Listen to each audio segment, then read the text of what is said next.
मूग डाळ 1.5 तास भिजवून मिक्सरला बारीक करून घेतलेली आहे. त्याच्यात रवा घातलेला आहे, दही आणि 2 चमचे तेल घालायचे आहे. अद्रक लसूणचं पेस्ट आहे आणि चांगलं मिक्स करून घ्यायचे. चांगले मिक्स झाले की झाकून ठेवायचे अर्धा तास झालेला आहे.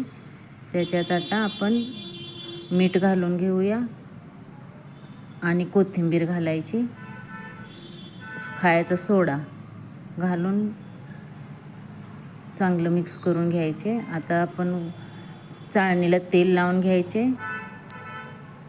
एक वाटी घ्यायची, त्याला कॉटनचा कपडा लावून खाली व्यवस्थित धरायचे आणि पाणी लावून वडे बनवून घ्यायचे. पाण्याचा हात थोडा लावून वडे बनवून घ्यायचे.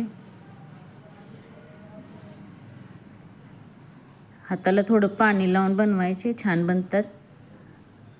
आणि मध्ये गोल करायचं म्हणजे फुगतात छान बनतो असा. चाळणीला तेल लावून त्याच्यात ठेवायचे. असे सर्व बनवून घ्यायचे आणि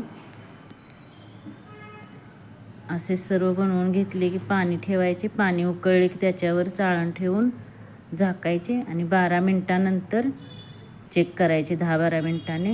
हे पहा, 10 मिनिटाने छान बनलेलं आहे. आणि थंड करून 5 मिनिटांनी थंड करून मग काढायचे. एकदम छान निघतात. झाले आपले वडे तयार.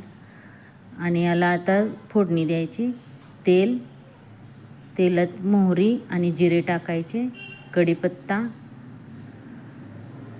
मिरची आणि अद्रकचं पेस्ट, सफेद तीळ, काश्मीरी लाल मिर्च पावडर, सांबर मसाला, लाल मिर्च पावडर, हळद, केचप टाकायचा आणि चांगलं मिक्स करून पाणी घालायचे आहे.